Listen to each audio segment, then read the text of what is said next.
Welcome back to another reading and correcting with me, Kindar, the Tiger Writes, and Ty, the Tiger Supervisor. These are where I read a chapter from one of my stories and correct it as I go. If you want to listen to these live, it's every Tuesday morning, 8 a.m. Eastern Time on Twitch. And if you are looking to support me, that is on my Patreon. Today, we are doing chapter 60 of The World Which Is. It takes them nearly 2 hours to gather people. During that time, we're in the shade, enjoying food, good water, and decent sandwiches. Nothing buff-worthy, but better than I expect anyone else around here eats. It makes it hard to swallow the food, and I'm pretty sure that of all of us, I eat the least. The stage is by the lineup. The only space about able. I keep doing this. Able to accommodate numbers. It means the people waiting get to listen, although they look at Silver's back. She's not happy about it, but she doesn't complain. She knows who this is for and gives them the best show she can. Although I think a few times her performance has her circling the area and letting the people waiting watch her play for a few seconds of it. Oh, wait a minute. Although I think the few times her performance has her circling the area and letting the people waiting watch her play for a few seconds are an improvised addition.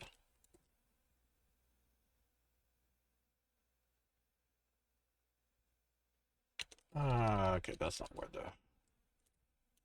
Although I think that's where it's going to go. She plays for a solid hour and then another 30... Yeah, no, not 30 hours. 30 minutes.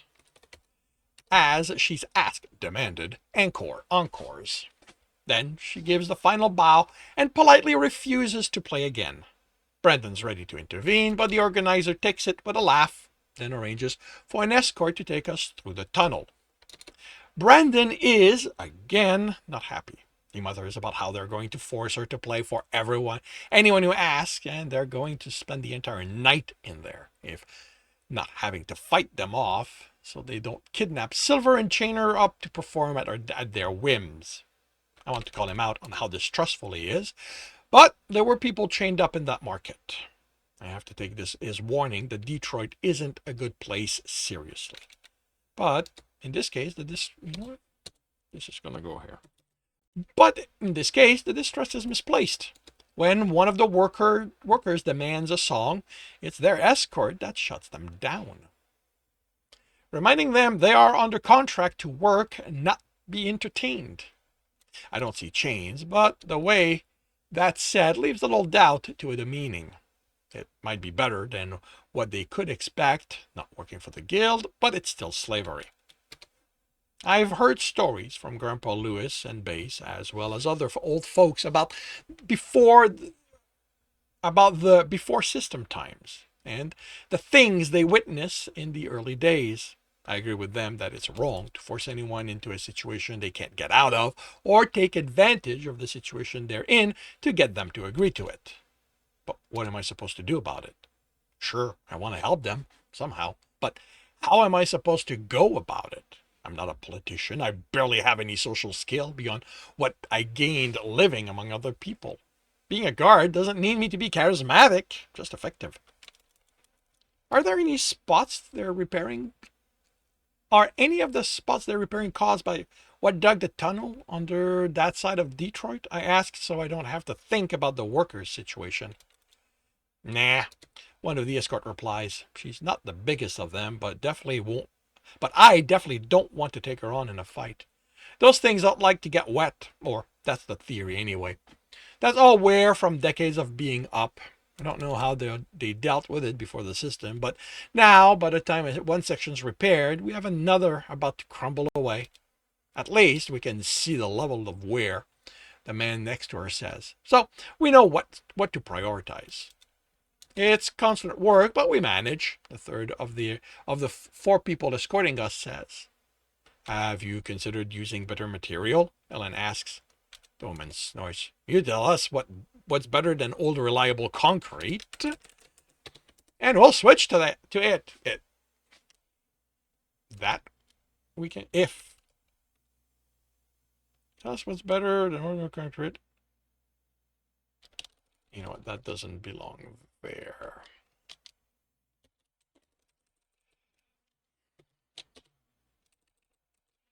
Concrete that we can afford, and we'll switch to it.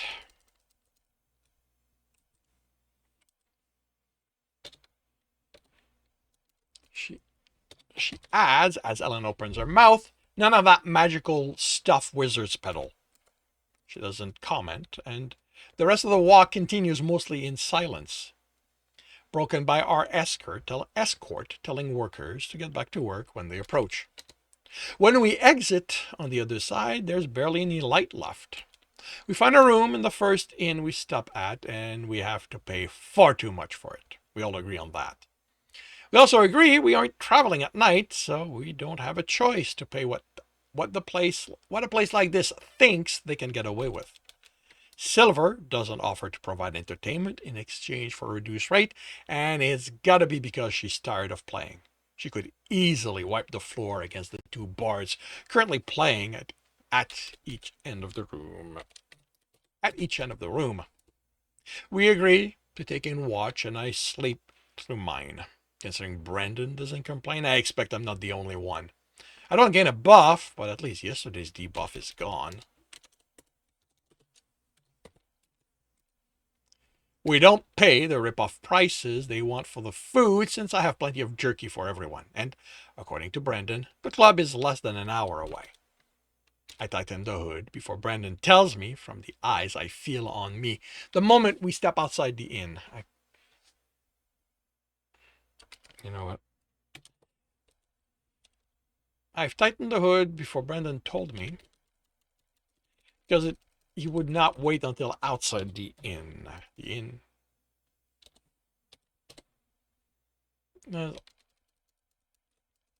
I felt on me the moment we stepped outside the room. He keeps us on the main road this time, and it's lined up with shops and artisans' workshop. A section of them stink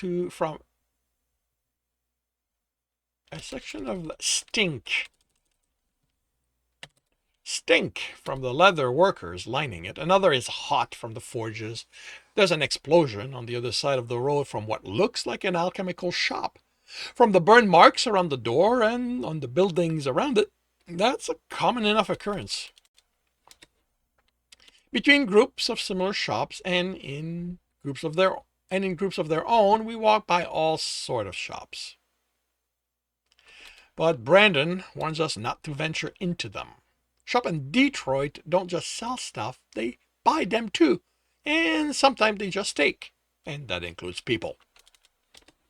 You can get anything you want here, he declares in mock pride. Just remember that it's nearly as easy for you to get taken instead. Even without his warning, I wouldn't have stepped into one of them. There's an air of seediness about them I hadn't expected from looking across the river. The buildings are definitely in better condition, and the people look healthier. But I can't say they look any more moral on this side than the other. A block after we leave the shop's road, we're among housing that, other than being better constructed, remind me a lot of the other side of the river and of the area where the club is in Toronto. Brandon, are all the clubs in bad part of their city? You only saw 2, and you're already jumping to that conclusion? I only saw 1, I correct. He points to a building taking a triangular block. The first impression is that of a castle in miniature, with the large stonework on the ground floor and the 2 battlement towers. The stonework is more like brickwork from the second story up.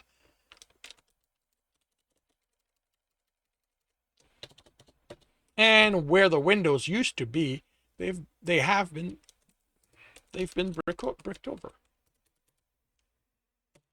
They've been bricked over. The door is thick-looking wood with metal strapping for reinforcement. The wood is burnt in places, and there there's a gouge that might go halfway through. I think that supports my question. The area around the building barely inspires more confidence than in Toronto. Well, they aren't all like this, he says, not sounding particularly convincing, but most, yeah. Nearly without exception, the explorers who founded their particular club picked buildings that had meaning to them. Considering the kind of people we are, I don't have the now. I don't need the now. Considering the kind of people we are, you can imagine they weren't that different then. So, okay. Okay, so that's... They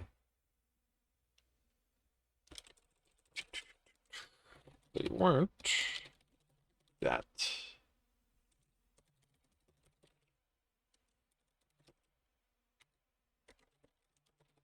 They weren't that different back then.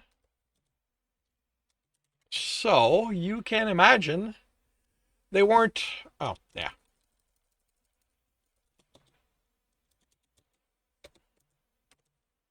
They weren't that different from us back then.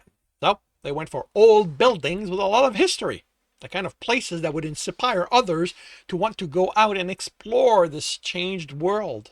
The problem with that is that most of those kinds of buildings are off the beaten path. Even before this system, the old buildings were out of the way. From what I'm told, they were well kept, and quite a few had daily visitors. But near the bustling part of the city, they were not. After the system, the survivors congregated as close to the settlement nodes as they could, leaving areas like this to fend for itself against the wilderness or other people. Even here, where this was within the initial zone, the chaos was such that the club was the line of defense for those who couldn't make it any closer. A lot of the buildings here are the result of the work the original members put in. For a while, things improved as this became the norm. But then, someone worked out how to move the node and, well, this area went to shit again. Wait, Silver says. You can move a settlement node? So I'm told. He looks at me.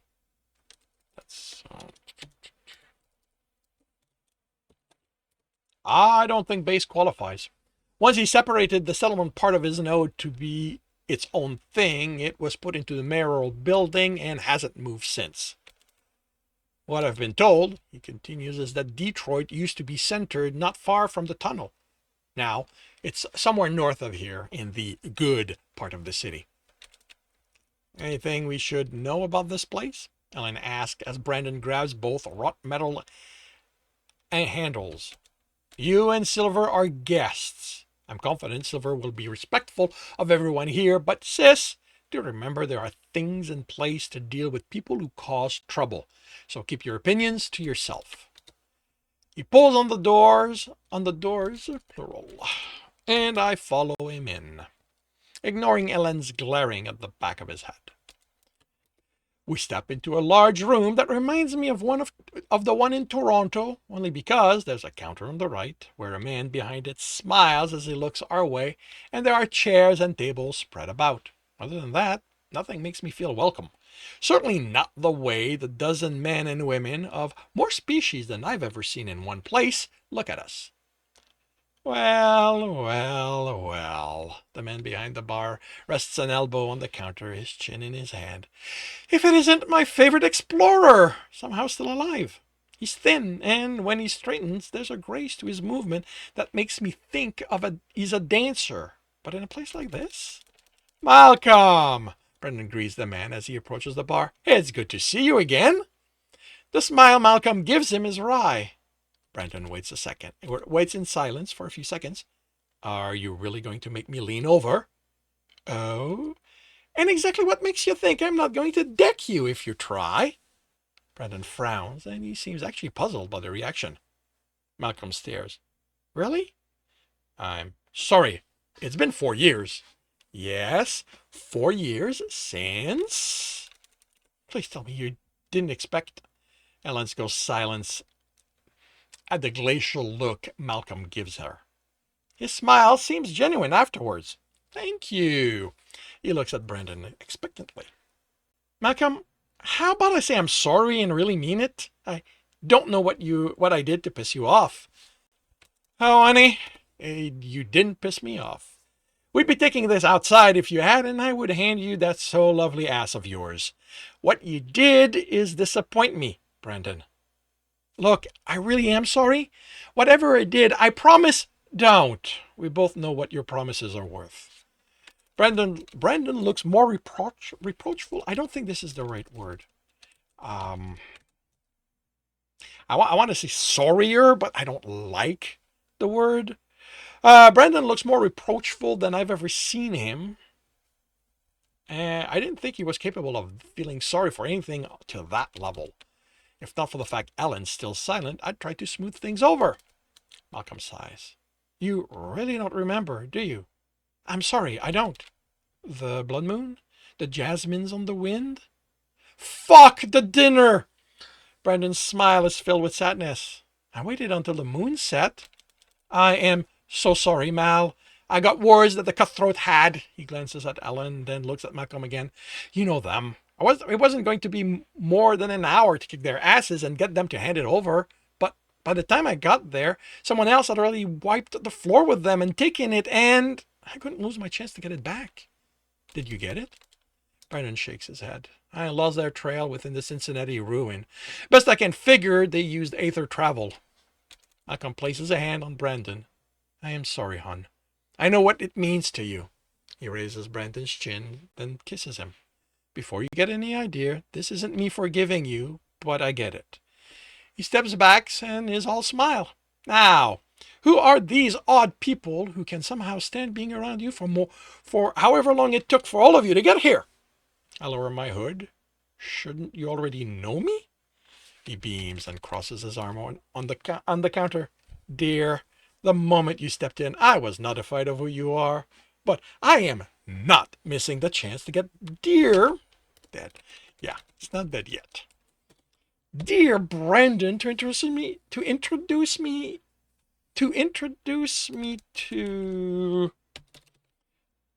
his whatever he considers the lot of you, to me. You don't understand how epic it is for him to stop in here with someone other than whoever's carrying his lovely ass back to safety after he got himself into more trouble than should be possible. He smiles at Brendan. So, get on with it. Brendan sighs. This is Dennis, fellow explorer. He's the reason He shuts up, considers something. I'm escorting him until he's completed his quest. Malcolm gets a somewhat disbelieving expression, but Brendan continues before he speaks. This is Silver, Bard. She saved both our asses in Toronto and decided she'd get good stories to sing by sticking with us. I think she's regretted it a few times, but not enough to do the smart thing and ditch us. And that's Miss butting in where she's not invited, Malcolm says. Brendan chuckles and Ellen glares. That's Ellen, my sister. Malcolm's expression changes completely. You have a sister? He beams. I don't see the resemblance. Silver snickers. He puts an elbow on the counter and his chin in his hand. Honey, give me all the dirt on Hunky Boy over there. And that concludes chapter 60. For those who are wondering, I love Malcolm and never expected him to exist. This Malcolm is a very Malcolm is a representation of how I work. I'm a discovery writer. I never know much about background character. Like the club needed an owner. He was going to be behind the bar, and because the one in Toronto was a woman, I made a decision this one was going to be a man. That is all I knew about Malcolm until he opened his mouth. The one thing I did not expect Malcolm to have in a draft one is a personality. Very few of my background characters have personality in first draft. That always gets done in second draft because they're just there to fill a role, and most of the time I'm too busy figuring out what the story's about for them to gain much of personality. But yeah, Malcolm is a character. He's going to be fun to write. But yes, this concludes chapter 60. If you are enjoying this, please leave a like. If you want to know when the next chapter is going to be up, subscribe, hit the bell.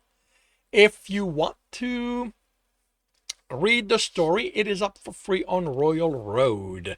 If you want to support me and read ahead of that in the process that is on my Patreon, we are about 10 chapters ahead.